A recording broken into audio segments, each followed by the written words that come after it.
For Gun and Saddle, a United Country M. Edwards Realty and Auction weekly broadcast where we talk about anything and everything related to our God-fearing country lifestyles and the blood, sweat, and tears that it takes to make them possible.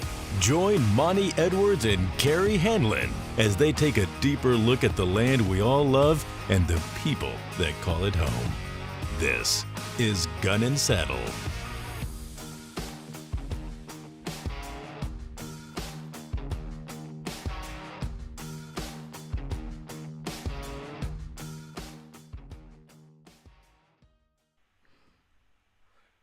Here we are again, another week of Gun and Saddle. Hopefully with no technical glitches like we had last week. Although this morning has had some technical challenges. This morning has been a challenge, period. I think, we're having this when we started deciding to have this on Wednesday. I didn't think about it being right on hump day. Yeah. Middle of the week. Weeks are starting to get pretty full. Mm-hmm. We've got a lot of exciting stuff here today to talk about. We won't waste a lot of time. We'll get into our interview that we did today here in just a minute.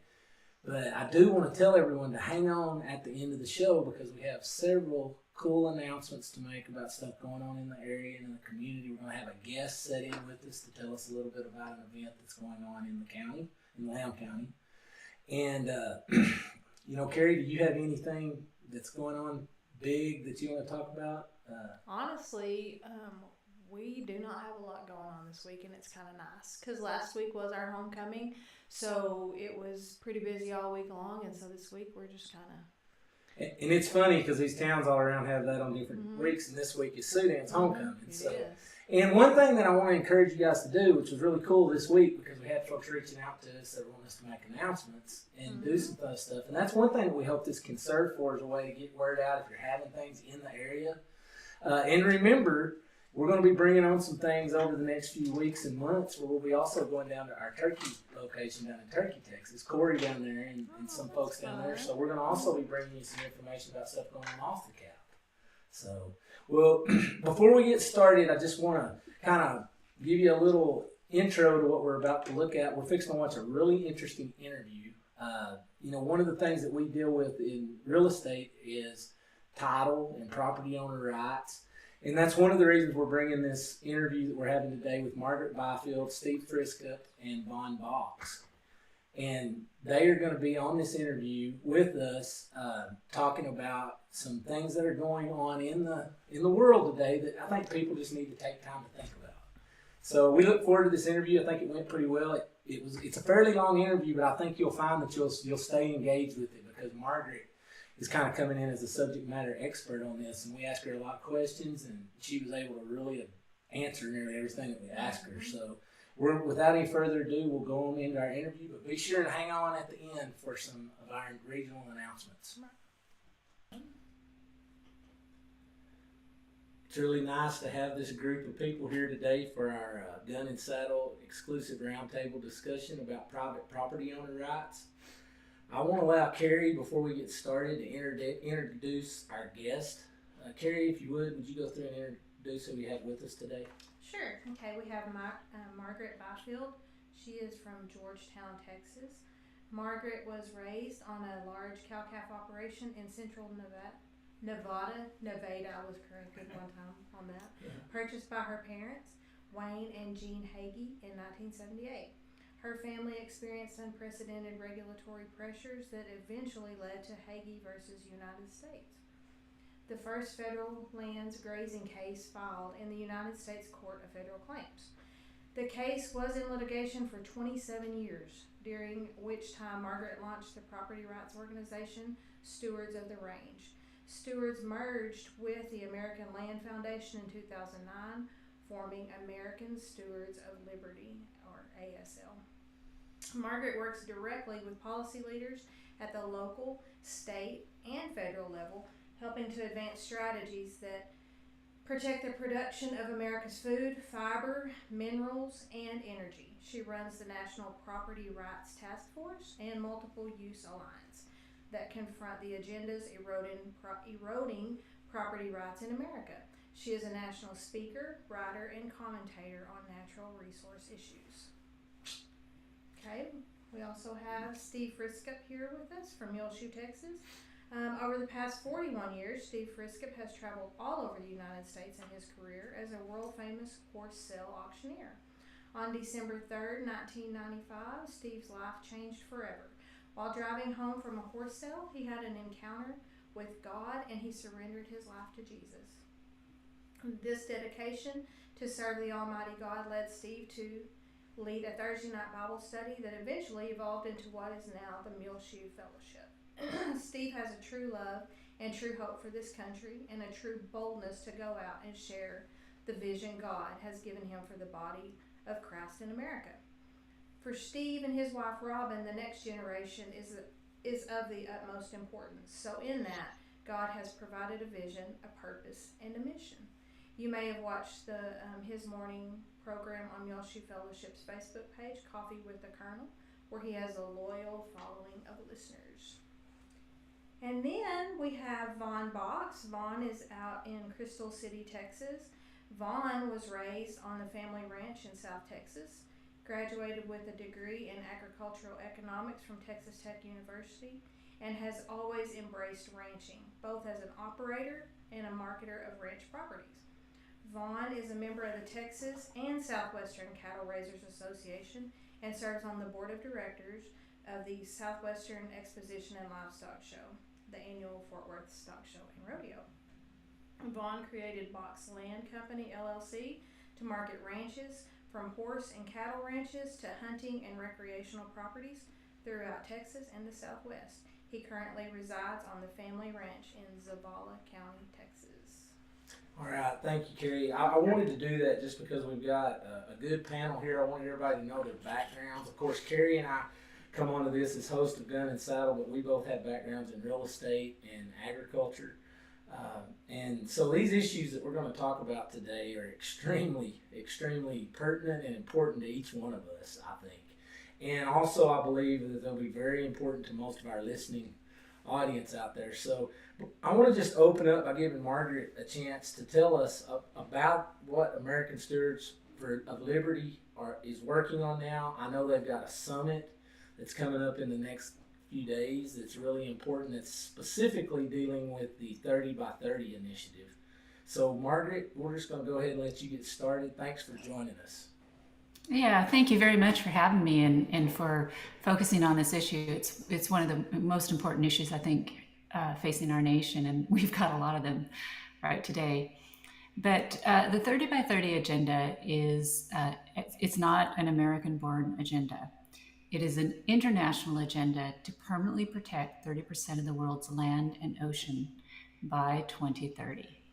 So what this means is land that they are setting aside in its natural habitat that people aren't going to be using. No extractive uses, no timber, cattle grazing, any of these uses. These are lands that are going to be locked up, permanently protected for nature, for wildlife.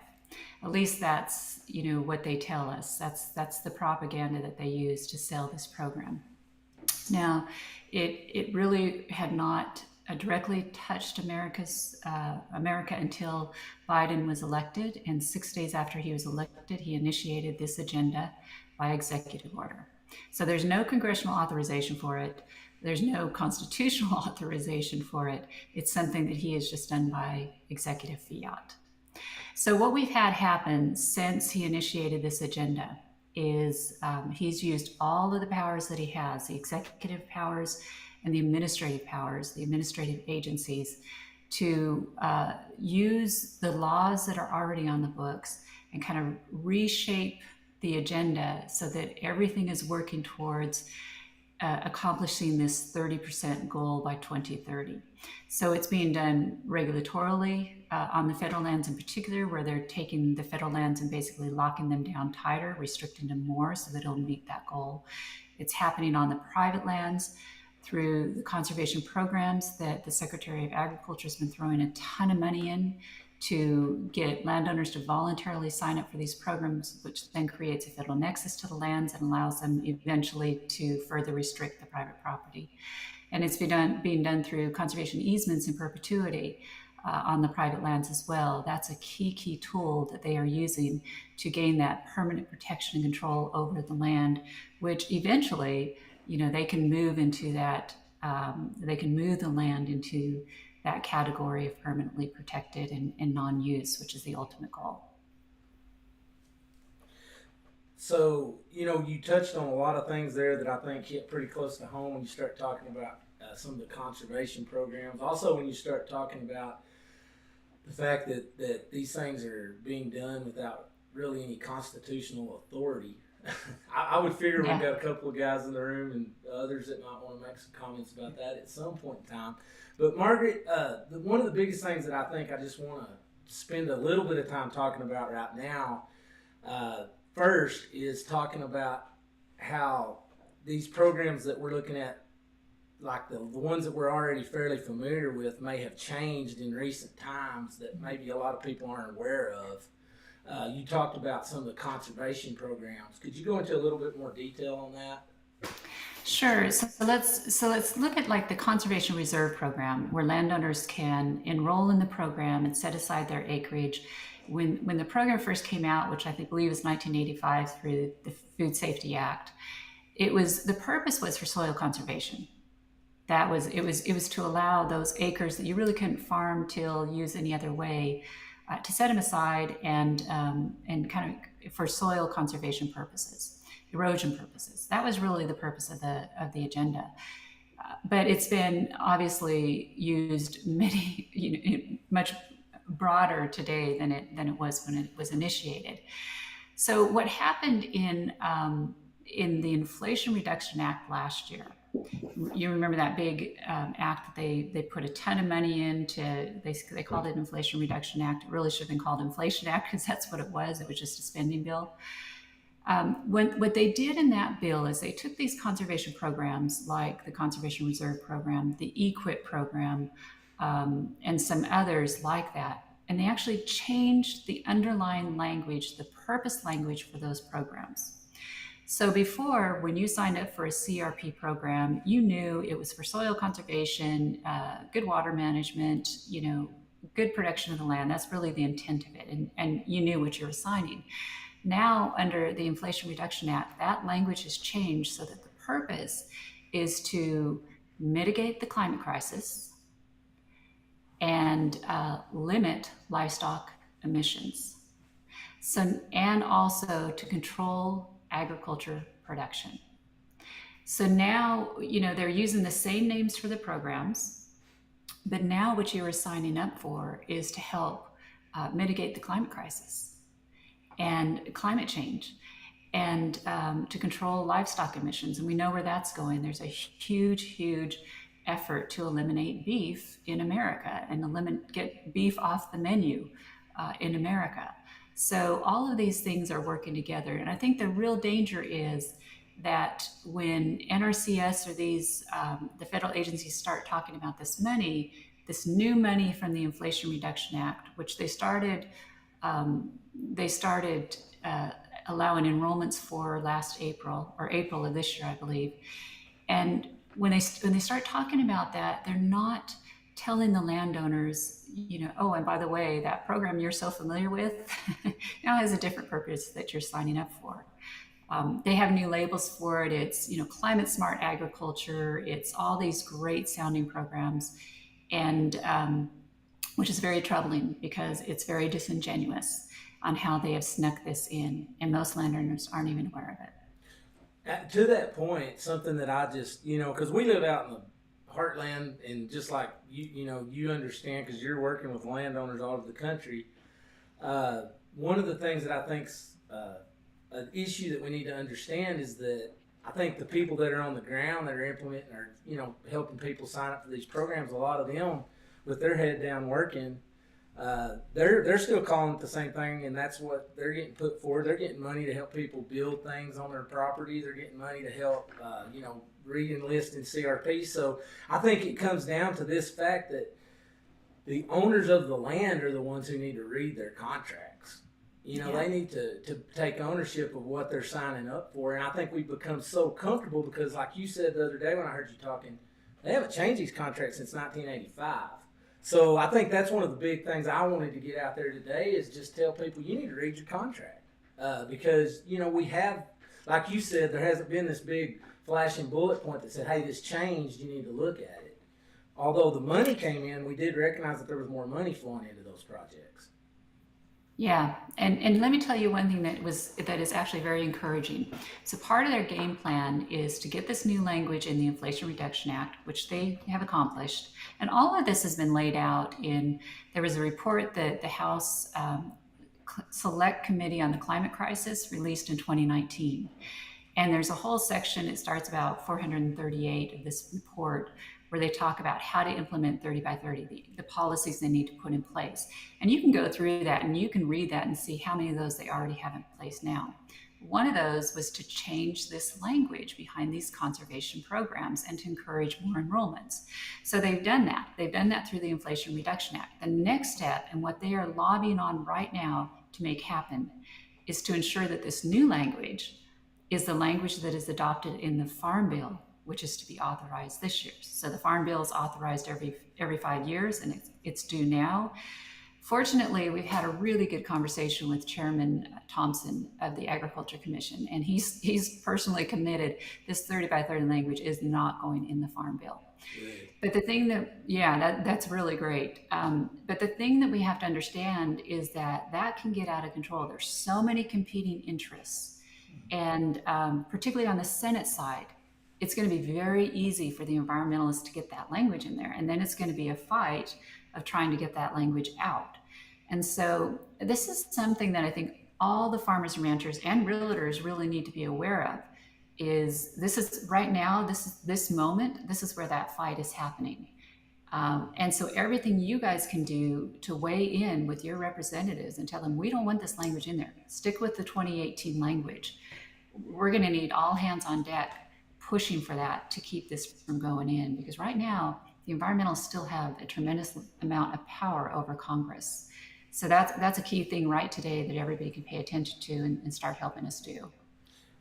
That's a good point. And that's one of the reasons I had a couple of these other guys, and of course Vaughn's already out spreading the message. He was the one that told me about what you guys were working on, and I really do appreciate the fact that he let me know. And today I had with us also Steve. I imagine Steve's, I know he's got some questions for you, but I mean, just to this point that she's talked so far, Steve, this is a lot of what I've been hearing you say too about, it's the time for us to stand up on some of these issues and be heard. Well, this is a key issue across our country because whether people know it or believe it or not, our land is tied directly to the cause of freedom.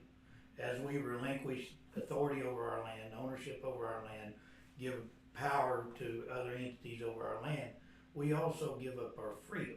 So every time you sign up for something that has, our federal government tied to it, if it's something that financially benefits you, that is one thing, but if it takes away your freedom or your authority to make a choice or do anything else, then now it's the removal of freedom.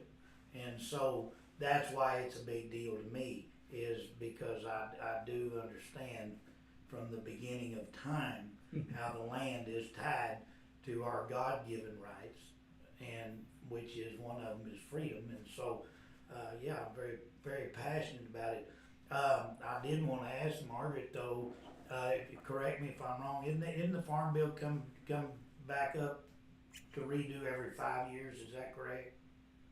Yeah, that is correct. So it's due right now. The Agriculture Committee is working on it now. So, yeah.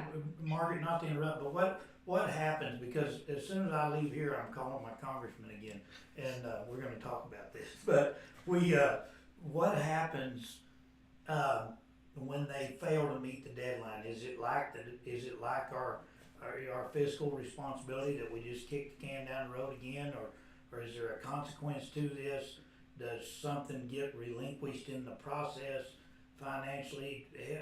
Help me understand that part. Yeah, so typically what they do is a continuing resolution, a lot like they do on the appropriation bills.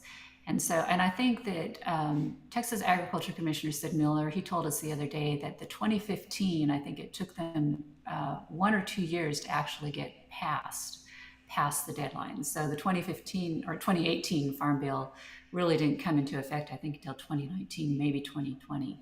So it's not unusual for this to happen.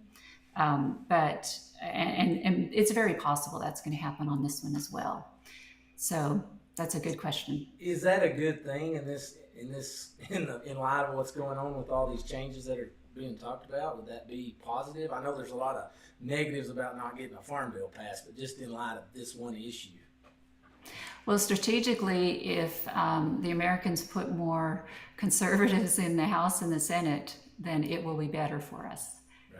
But the other question is, how far can we kick the can down before it starts hurting agriculture? Right. So, and I know that's certainly something that the congressional leaders are thinking about. But I think right now, really what is important for us to do is not only contact our congressmen, but contact our senators. Because the sooner that we get on this and we make this an issue that they understand there is a strong force behind, that is to our benefit, and we have to do it at every phase, early, middle, late. We have to keep the pressure on them so that when it comes to cutting the deals in Congress, this is one of the things that they side with us on. Good point. Vaughn, do you have anything at this point you want to ask Margaret before we kind of move into a couple other questions I have for her? Well, one thing, did the Inflation Reduction Act change the language in those contracts across the nation? I'm supposing it did, but each time one of them renews, is it automatically in this new language?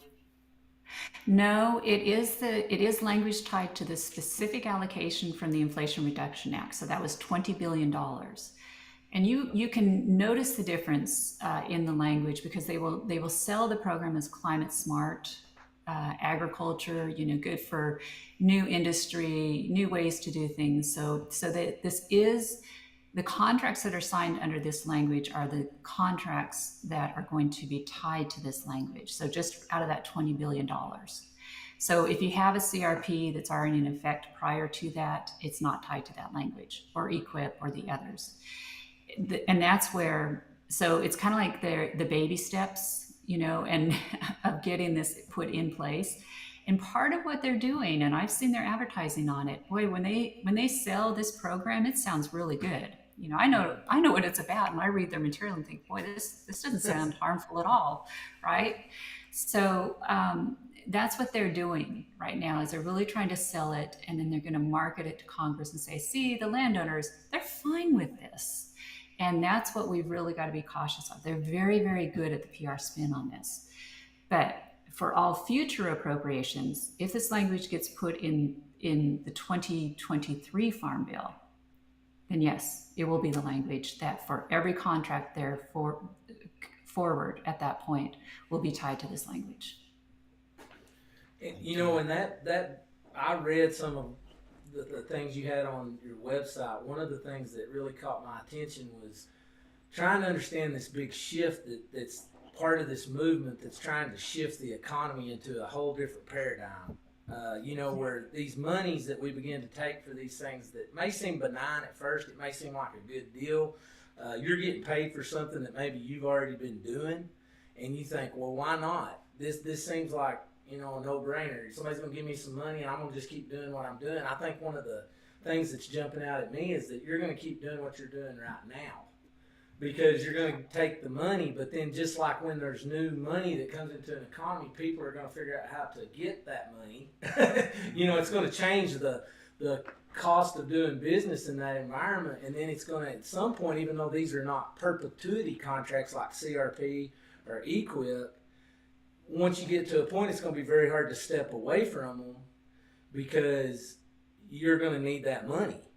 And could you speak to that a little bit, Margaret? And I know you've got a lot more on that than what I'm on there. Yeah. So, and you're exactly right. I think what happens is when it starts becoming a part of your budget and your operating, it's you find it's difficult to live without it.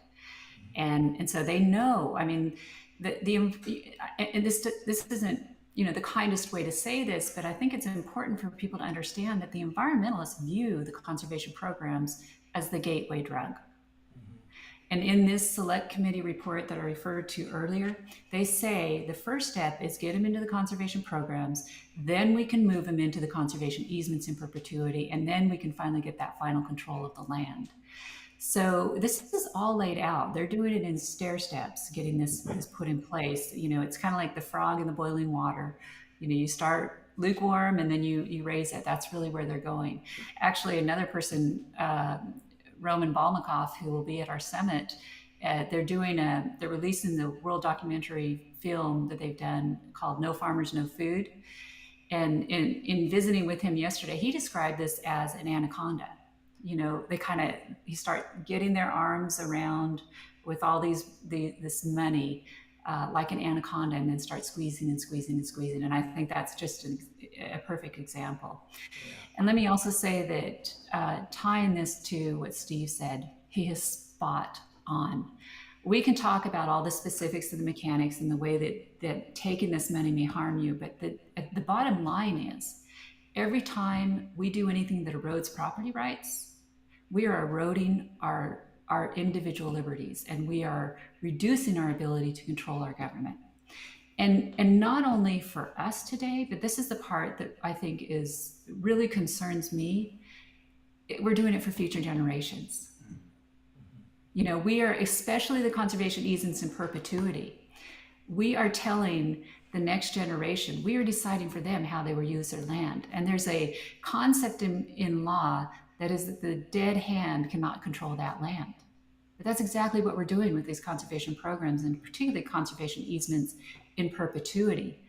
And we have to understand that connection. This is much bigger than whether or not we're going to take the funding for a conservation program. This is all about how we are restricting the individual liberties of future generations, of them having the ability to control and limit government over us. From that very critical perspective, which Steve laid out. It's a biblical perspective, and it's something we have to understand, but this is much, much bigger. It's one of the reasons the summit that we have coming up, and for us this whole year, our theme has been land and liberty, because the two are intricately connected. You cannot have one without the other. Well, Margaret, you mentioned at the start, Margaret, that this was a global initiative. Who started it and when and where? So this has really been around for at least 30 years. So I don't know if you guys remember back in 1992 when the Biodiversity Treaty came before the Senate. And fortunately, it was Kay Bailey Hutchinson who's the one who walked down on the Senate floor and showed those maps, showing that the ultimate agenda was the wildlands agenda, which was going to move all of the populations into these little core areas with transportation zones to get from, so there'd be, a population zone in Austin, and then there'd be a small transportation corridor where people could utilize to get to Dallas, but all these other lands are going to be wild. So, 30 years ago when this came out, we all kind of laughed and thought, this isn't even possible. Nobody's going to do this. Nobody's going to buy this. But it was in and a part of the 1992 Biodiversity Treaty that the Senate was very close to authorizing, to signing on to. And that included this concept of 30 by 30. So 30 by 30 is really just a new name for that old concept. It's been around for a long time. It's been pushed by the UN and all the people behind that. But more recently, you've had another whole group of people kind of step into the 30 by 30 debate because they realize, alongside of the climate change arguments, this is a great way to convince people that we need to give up our property rights in order to save species and humanity. And that's how they're selling it. So you have big funders of the 30 by 30 movement right now. Bill Gates. These aren't going to be surprising names to any of you. Jeff Bezos. He has his big fund, I think, is it called Earth Fund? I'm trying to remember what he calls it.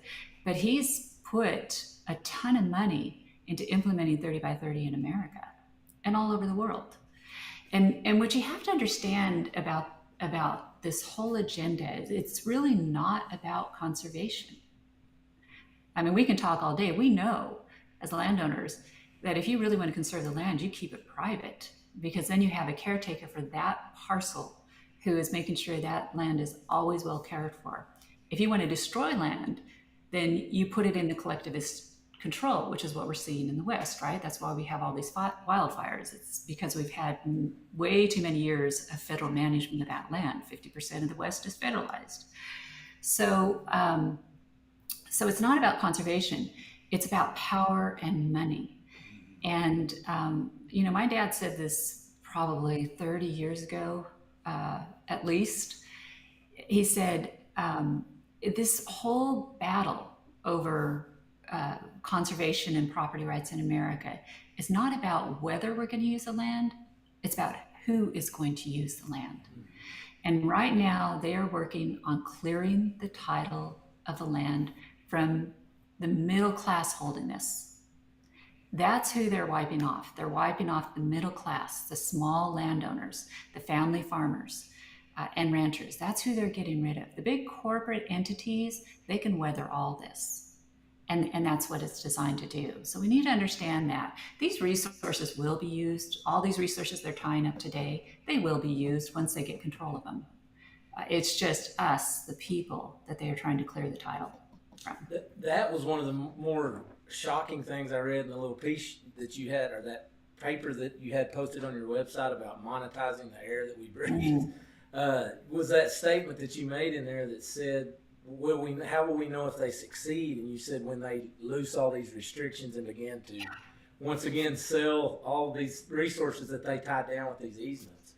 And that, I know that's kind of a jump for a lot of people to believe that would happen, but you really do have to ask yourself, why is Bill Gates buying all this land? And why is Jeff Bezos investing in all this land? There's a reason, I can promise you. Yeah. And look where they're buying it. yeah. Correct me if I'm wrong, Margaret, but isn't Tom Udall out of New Mexico the first senator to introduce a bill on the Senate floor introducing 30 by 30 as legislation? And he came right out of the state of New Mexico. Yeah. So I don't know that it was legislation. They did a resolution. So, and I think that's what you're referring to. They did a resolution. There was one in the House and one in the Senate. And it was only co-signed between the two House bodies, only by 15 people. And that, I think, was in 2019. So it still was viewed as a pretty radical idea. But it's like you pointed out, it's who signed that, co-sponsored that, that's important. One of them was then Senator Kamala Harris, now our vice president. So we know she's a huge proponent of 30 by 30.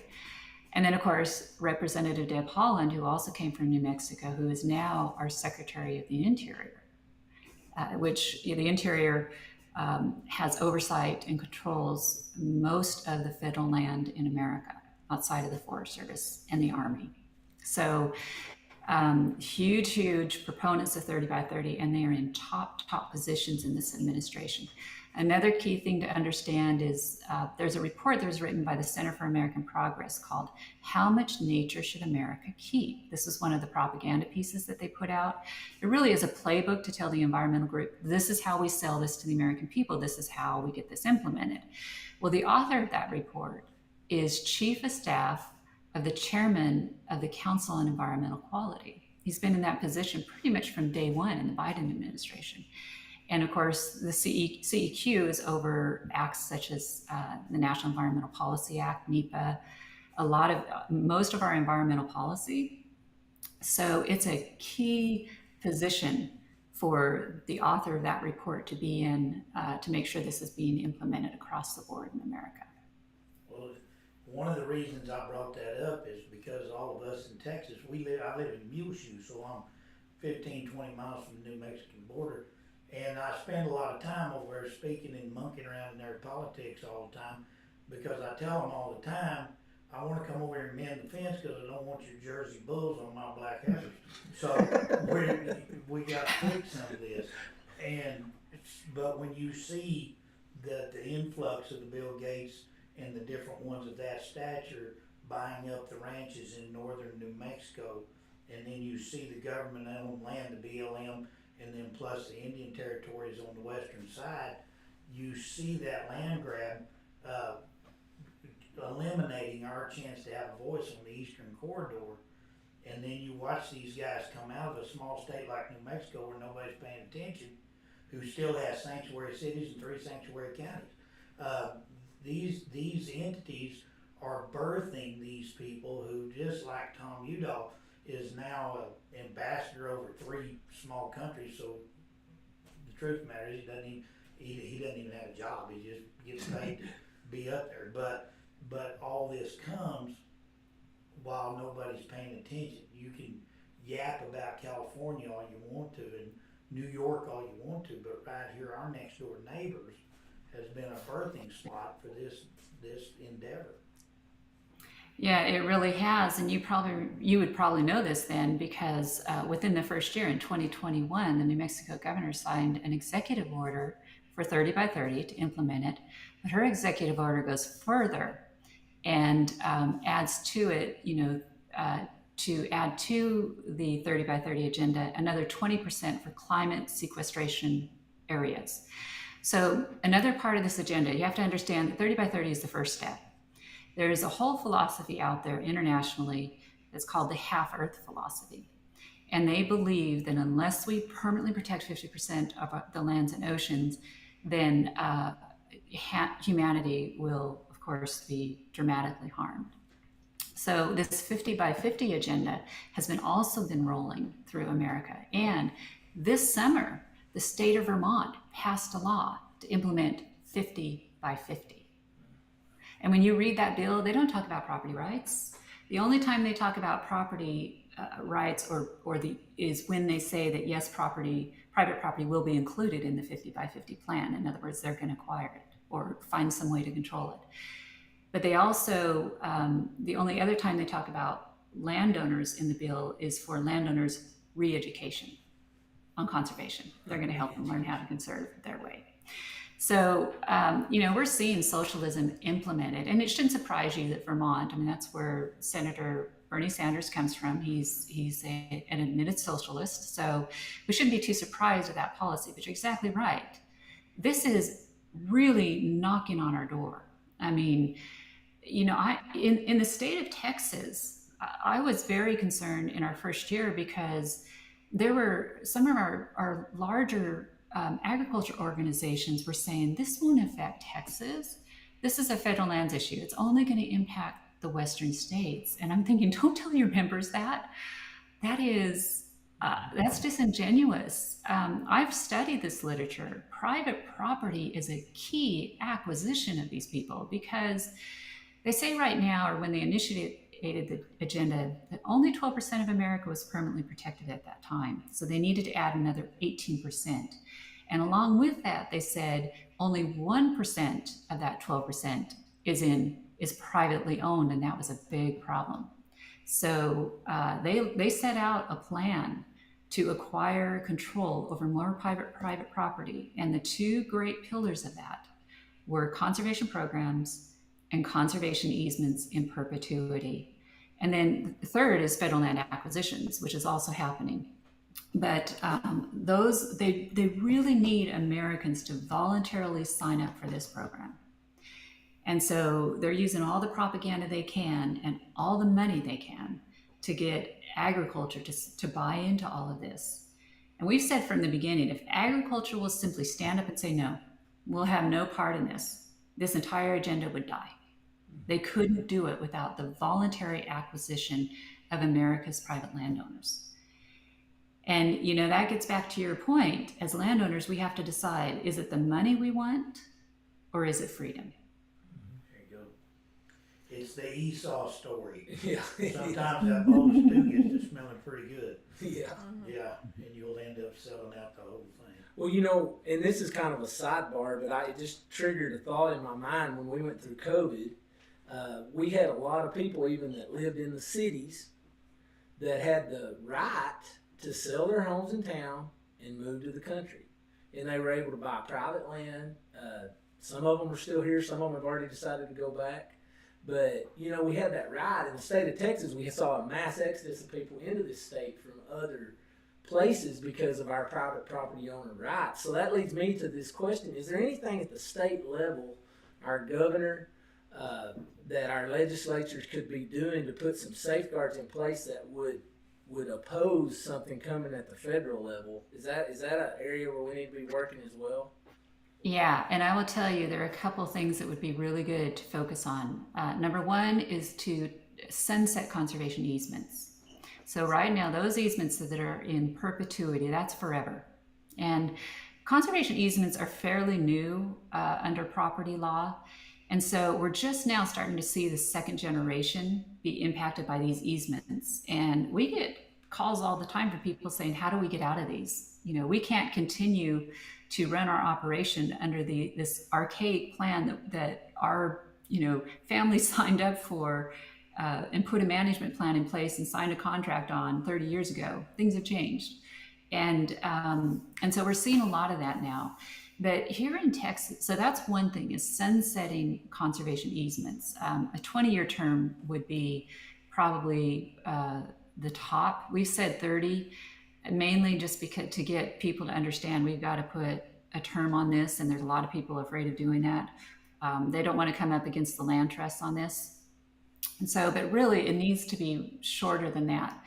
The second thing that is really important to advocate and that the state could do is the state could require that there can be no conservation programs, conservation easements, federal land acquisitions in any county that already has 15% or more of their land encumbered with these devices, or any other device that reduces the taxable base. Now, the reason this is important is because when a conservation reserve program goes in, you're taking land out of production, so you've reduced the productivity that's coming off of that land. You reduce the revenue to the local government. You put a conservation easement on, you reduce the revenue. You reduce the taxable value. The state of Nebraska Department of Revenue did a study, and they looked at all of the wetland reserve easements that NRCS had put in place in that state, and they found across the board it reduced the value of the property by 40%. You take federal land ownership of any land, and it is not taxable. So the federal government doesn't pay property taxes. That's one of the big problems with the West. 50% of the West is owned by the federal government. They have a major problem keeping those local economies functioning because they don't have that tax revenue off of their land. So one thing that we have put forward is there should be a 15% threshold. So once a county hits that 15% threshold of not having taxable land, of that land off the books that they can't tax or it's reduced, then there should be no more of those programs placed into that county. And that's one way to kind of, what you're doing is you're not preventing people from doing it, but you're limiting the local impact so that it doesn't dry up communities and put the additional pressure on the other landowners that live in that community as the tax base drops with that percentage. And that's another thing that we're advocating. And actually, Representative Hagman from Wyoming has submitted legislation to the Farm Bill exactly along those lines and related to the conservation easements in perpetuity, so that the federal easements then will have to be sunset. They can't be in perpetuity, and they can't be put in place in any area that already has 15% of their land encumbered in any county. So she's already advanced that in Congress at the federal level. The state can advance that same concept here, and it's something we should think about. The other thing that we should talk about that Texans need to be aware of is there was a major attempt in the last session to take $2 billion of our rainy day funds and put them into a trust for the purpose of purchasing conservation easements in perpetuity in Texas. That was a bill that was advanced by Representative Holland. Now we heard about it a couple days before the committee hearing, and we put out an alert to our Texas people, letting them know. And so a firestorm was stirred up, thankfully. My husband, Dan Byfield, who's C of O of American Stewards, was the only person who went in and testified against it. Representative Holland was livid because they had had way too many phone calls and they thought they were going to get this done quietly. It was supported by over 50 agriculture, environmental organizations, very quietly. Fortunately, the House sponsor of the bill decided not to advance it. She listened to the people and went, wait a minute, I didn't understand what this was about. I thought this was just about conservation. And so she backed away from it. So even though the bill passed the House, thankfully it didn't advance in the Senate. They are going to be back with this bill in 2 years. And, you know, we have a window of opportunity to educate people on conservation easements in perpetuity and how that destroys the property value and how it transfers control of the property, which is the fundamental element of property, to the land trust or the federal government, which means it's no longer private property once you put it into a conservation easement. We have, you know, those couple of years to really educate Texans on this, but they are coming back for more money. They want taxpayers to pay for the removal of our private property rights through these conservation easement programs. You know, that's just a lot to digest when you sit and talk about it in that framework, but understanding now that you know what the fight is and you know the points. I mean, that's the point we wanted to have today, is to just get people's minds thinking about these things where they could ask more questions. And your upcoming summit, I know it may be short order for some folks to get there, but there's still some ways people can support it. I'll give you just a second to talk about that, Margaret. Yeah, sure. So this will be our second National Stop 30 by 30 Summit. So we did, the first one was last year, and Governor Ricketts of Nebraska was our host of the event. And he's now Senator Ricketts. So he's been a big help to us back in DC as well. And this year's summit host is our Agriculture Commissioner, Sid Miller. And he's been fantastic. I really have gotten to know Sid a little bit closer now through this summit, and I'm really impressed with how deeply he cares for the people, how deeply he cares for the property rights, and he is very concerned about this agenda, this 30 by 30 agenda, getting its hooks into Texas. So we're very thankful that he is hosting this for us. It's a 2-day summit. It is. We open up on Thursday with just a welcome reception, but the meat of the program begins on September 22nd and 23rd. We have some great people coming in to speak. A former director of the U.S. Fish and Wildlife Service under the Trump administration, Aurelia Skipwith. Mark Morano, if you watch Fox News or any of the major cable networks, you'll see Mark Morano all the time. He wrote the book, The Great Reset, Green Fraud. He's a huge, one of our real intellects out there, always fighting this climate crisis narrative in the press. And we have a whole bunch of other people that are coming in. It's a fantastic group of speakers. But the other thing that we're doing is Epic TV is launching their world premiere of the film I talked about earlier, the No Farmers, No Food. It's a fabulous documentary. And what they did was that they went to the Netherlands, to Sri Lanka, they interviewed landowners in America, and they took a look at what is happening worldwide to our food system, and are telling the story of how worldwide it is the small landowner that is being forced off the land. And it seems very coordinated, very deliberate for a particular purpose. And so that documentary is really, really well done. We've seen the rough cut. It's fantastic. So it's kind of a nice thing to be a part of. They'll be doing that Friday evening at the summit. They're going to do red carpet interviews. So that'll be kind of fun for our people to come in and get interviewed by Epic TV and then show the film. And Roman Balmakoff is the host of Facts Matters for Epic TV. And he is the host of this, the interviewer of this program, this documentary. And so he will be there speaking as well. But you can still purchase tickets. You can purchase one for the full summit, which is $275 for the full summit, or you can purchase a dinner ticket and just attend the premiere, which is $125. And then the hotel actually extended the room reservation, our room block. They don't have any more rooms available, but they extended ours. So you can still, up till Thursday, you can still get a hotel room at $149 a night, which is fantastic in Dallas. It's Irving, Texas, right next to the airport. So it's pretty convenient to get in and out. But it's going to be just fantastic. Stellar group of speakers.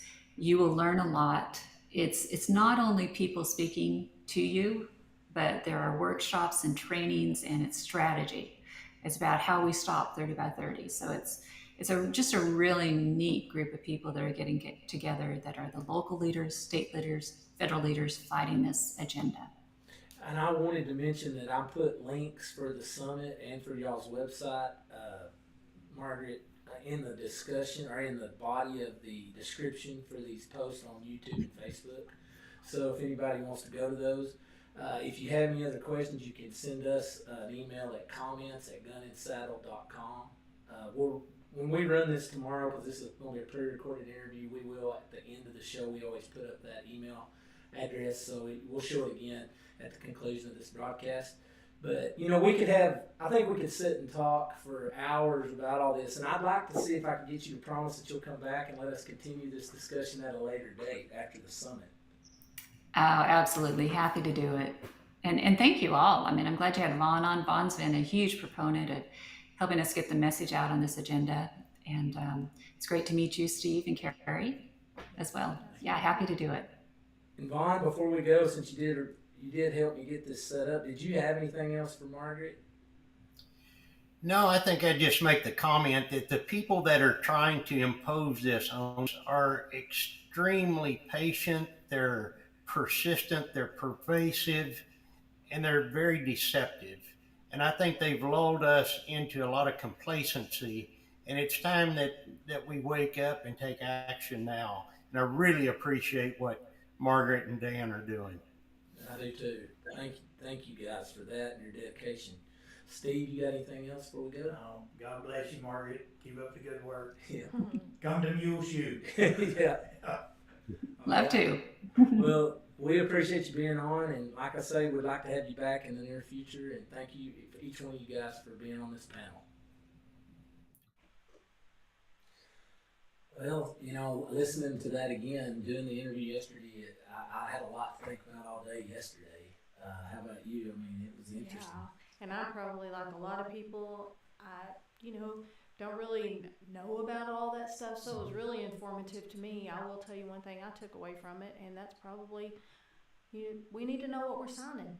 Mm-hmm. It's very important. We preach that a lot amongst realtors, and it's a struggle because people, in one way they work with people they trust, they put stuff in front of them. A lot of people around here, we work on handshakes and covenants and all, but what you got to recognize in the world is that people will put stuff in front of you sometimes, and it is your job to read it. And when things change is when it'll get you. I mean, when situations change and then you make assumptions, really nobody's told you that it didn't change. They put a new piece of paper in front of you to sign it. Right. And I think one of the other emphasis that we need to understand from this, and I hope this came through in that interview, is this is a top-down issue. This is coming from the top. So, we're kind of in the bottom. We're on the ground level. And so, like she mentioned a few things and a few key takeaways, talk to your senators. Talk to your senators, because that's where the first part of this fight is right now for this new Farm Bill language. And I think what we need to understand is that that's such a critical thing, because if they get this Farm Bill passed, it can come through the Senate or the House. But if it comes through the Senate, that's a much smaller group of people to reach out to and talk to about this. So, if you don't know who your senators are, your federal senators or your national senators, find out and bring these issues up to them. Call in on those lines that they have that are available and make it a point to bring that up, because what they do is they screen. They look through all those calls, and if these issues keep coming up, that's the stuff that they start paying attention to. And so don't think that your voice doesn't matter. That's why Margaret and people like her are out there telling people and wanting to get the word out about things, because we live in a great country where if people will be vocal and use the rights that our country recognizes that we're born with, that we have representation. So, cool thing there about that. Another key takeaway that I took from it, was that we need to, when we're looking at these decisions we're making about where we take money, we need to look at, is this going to change the way that I'm trying to run my operation? You know, what are the long-term impacts, not just the short-term? Because it's real easy to just get caught up in getting through this year. But look at the big picture things about what is this going to do in the industry, because you may think that you can't make a difference, but if everybody thinks that way, then they're right. So anyway, it was very interesting. I appreciate so much that Steve and Vaughn and her were willing to come in and spend that time with us. We certainly hope to continue to bring you things like this, in additional weeks and months. And if you've got issues that you think are pertaining to our area and our region that you think would be interesting to people or that people need to know about, reach out to us and let us take a look at it and we'll see if we can get you on the show. We've got some announcements that we're going to do here in a minute. We have a person that's going to be with us here in just a few minutes to make some announcements about an event that's going on in the county. But while we're waiting on that, I thought we'd let Carrie talk to you a little bit about some stuff. Last week, Littlefield was having their homecoming. This week, I know Sudan is. And I apologize if anybody else is and we don't have them on here. But we did have some folks from the homecoming committee here in Sudan reach out to us and ask us to make a few announcements. Very good. It looks like y'all have a lot going on. First thing I want to mention is looks like the junior class is having a homecoming pregame meal. It's Friday, September 15th, and they're going to serve that from 4:30 to 6:30. You said, I think, out at the cafeteria, it'll be $10 a plate. Looks like they're going to have grilled burgers, chips, homemade Texas sheet cake, and you can get to your water. Cake sounds pretty good. That sounds pretty good right now, doesn't it? Yeah. And then it looks like on Saturdays, when all of y'all events are over here, looks like y'all are going to have a parade, and I guess y'all have lots of vendors that set up out here. There's going to be a volleyball tournament, a coin dig, that sounds pretty fun, a car show, and then a street dance. Y'all finish it up with the street dance, so y'all do the whole shebang. Yeah, we got lots of events here, and like we were saying, we've got copies of this. If you need info, I think you can get in touch with some folks. I know Lacey Magby is one of the key people that's working on this, but there's a lot of other people helping as well. She wouldn't want me to say she's the only one working on it, but we did get this from her, and we do have this. We will be glad to share with you any of the other date times for any of the events. Also, that same day, I had one particular class that reached out to me and asked if we can make some specific announcements about some things they have going. And it's the class of 1973, which will be having their 50th class reunion. And they're going to meet at 10 a.m. in front of the elementary because they'll have a float for everybody that's there to ride on. And then at 6:30 Saturday, September 16th, that class and any guests that they have will meet at Loco's in Littlefield, and they're going to have dinner. They're all going to meet there and have a meal. And then following that, they will all go over to Gary and Cece Edwards' house, which they live in Littlefield, I think right off Farwell Street. Right. And they will have dessert and time to visit and hang around their house. They wanted me to announce that they're going to have a few special guests from their growing up, some coaches. They're going to have Coach Mitzi Trussell Johnson, Coach Jim Warren, and biology teacher Ronnie Dunaway. So there you go. Kind of cool that they're doing that. This is what we want people to do, is tell us about things that are going on. And we're not going to tell you, we're going to be responsible for making sure we put everything on here. So it's up to you. Let us know if you got something going on. We'll be glad to make those announcements. And like I say, hold on here at the end because we're going to have a really important announcement about the ranch rodeo that's coming up at Earth this weekend.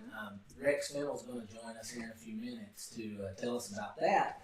But while we wait, I thought it would be a good time to do our favorite part of the show, the trivia section of our show.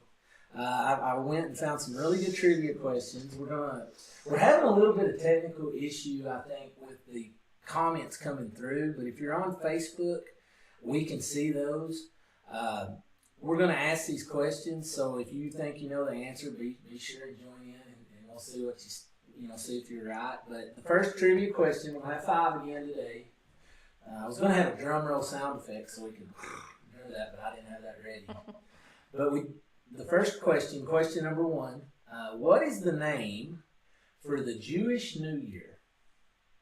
I'm going to give you some choices here. Is it A, Hanukkah, B, Yom Kippur, C, Kwanzaa, D, Rosh Hashanah. Sorry, I just made me think of TV show. That was my Jeopardy whistle. What was it? Rosh Hashanah was option D. C was Kwanzaa. B was Yom Kippur. And A was Hanukkah. It's was whatever you said. So you say D? Yeah, Rosh D. Hashanah? Carrie? I have no clue. I'll go with Hanukkah. Hanukkah. It was D, Rosh Hashanah. I don't You know. see her location again? Yeah, we're gonna. I'm not even looking at the paper. This has been an ongoing complaint. Kwanzaa is not Jewish, and neither is Yom Kippur. I think Yom Kippur is actually. Is it? I believe. We won't get. Well, I didn't think Yom Kippur was Yeah, Jewish. no clue. So we'll keep moving. Next question. Okay, this one's an easy one. How many blue stripes are there on the U.S. flag? A 6, B 7, C 13, or D 0? C. No, wait. Oh my gosh. There's no blue stripes. It's 0. Y'all caught it. I tested this on some other people and it worked. It was a trick question. The correct answer is D 0. The number one answer for most people if they miss that is 13. Because wasn't there 13? There's 13 stripes on Yeah. the flag. Yeah. Okay. Okay. Trivia question. Which one of this is actually going to be one Maddie will probably get here on site. I have no idea, but it was just in the rotation. So, which one of these characters is not friends with Harry Potter? Oh, I thought I was going to get this. Is it A, Ron Weasley, B, Neville Longbottom, C, Draco Malfoy, or D, Hermione Granger? Oh my gosh, it's Hermione. Hermione. I Well, don't know how to say it. I've looks like never her. watched anything Harry I'm Potter gonna in let my you life. pick You can have it. first. I don't have a Okay. clue. It's Draco. It's Draco Malfoy. so what do you say? I'm going with her. Good idea. Okay, that is correct. Okay, it is Draco Malfoy. I know that's probably not very interesting to a lot of folks. Okay, next question. Shonda, wait, I've been busy answering questions. She did say D on one of the answers. I'm not Okay, sure well, it was which probably on the flag. It We're was gonna give her probably credit, the or it flag. could be D on the first one. one. Could be. You need to pay attention to those answers there, Maddie. Okay, so question number 4. This is a good one. What is the color of Donald Duck's bow tie? Donald Duck's bow tie. Yeah. Is it A, red, B, yellow, C, blue, or D, white? Donald Duck's bow tie. Is he like a white duck? Bow tie? Yeah, what is the color of Donald Duck's bow tie? A, red, B, yellow, C, blue, or D, white? I'll go blue. No I'm clue. gonna go blue, B, blue. I'm going C, blue. yellow. You're gonna go B, yellow. Or is it Rex, you just joined us, but you got a clue on what Donald Duck's bow I thought tie? it was black.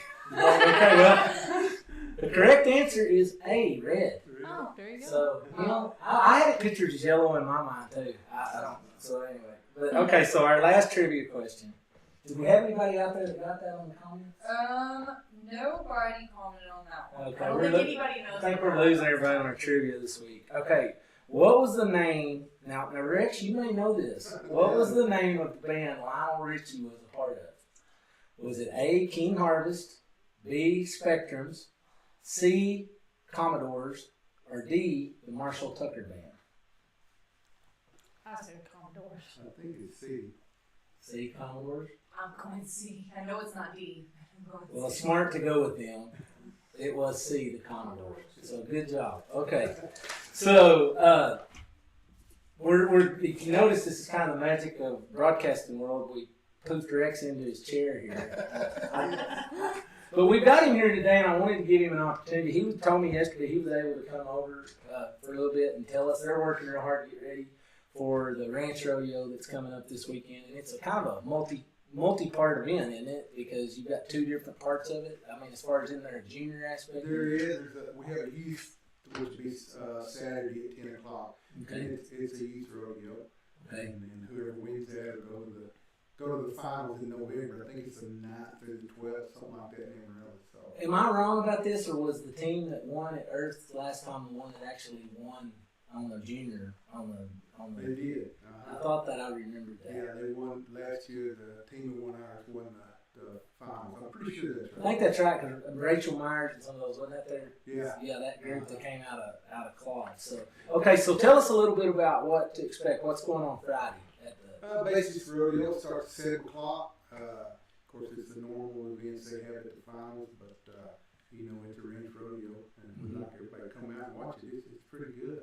So for some of the folks that maybe went to rodeos over the years, and when you say ranch rodeo, they don't really know what is the difference. I think that's a question. Well, we don't have like the bronc ride and the barrel racing.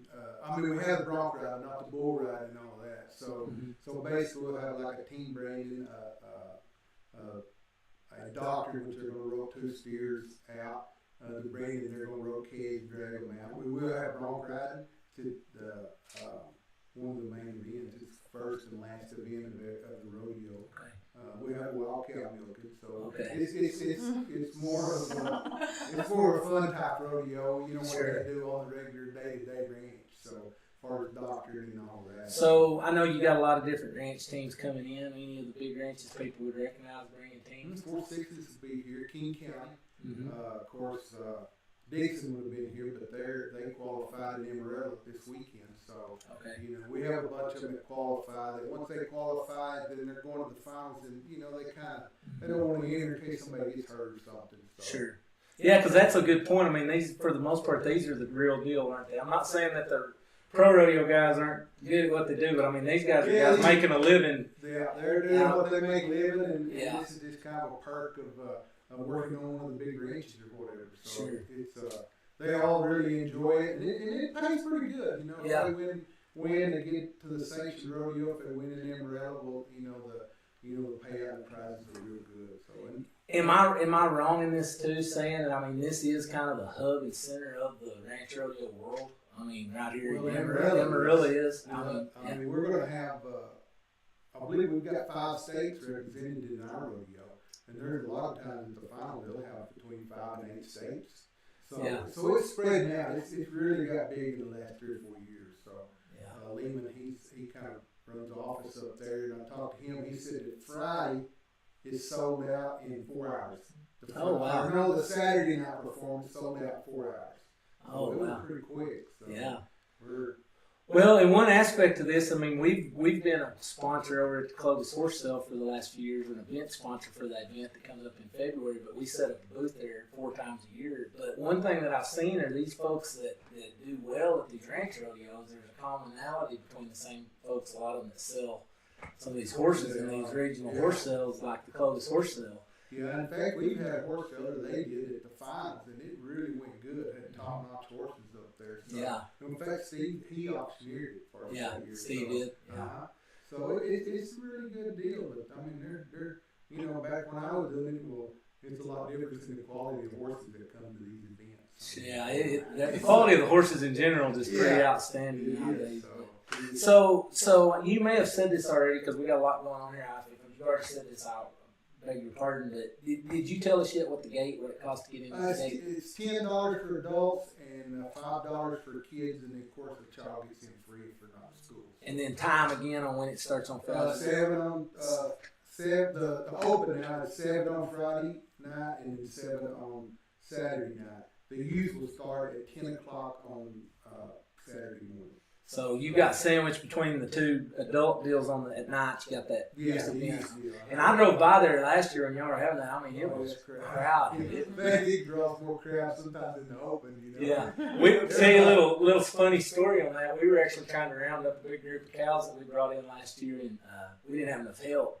And we couldn't find any help. We figured out because y'all was having that ranch rodeo. Everybody was at the ranch rodeo. Couldn't get any day workers that day. So everybody shows up. It's the kids. You got their grandparents coming to watch and all that, so the crowd's really good on the kid deal. So. Well, and one of the things about what we're doing here is Gun and Saddle. We like to talk about the area here that we live in and all the things that are going on. But if you really want to get a sampling of what West Texas life is like and the people that live here, come to that ranch rodeo. Come to the ranch rodeo or come to the one in Amarillo.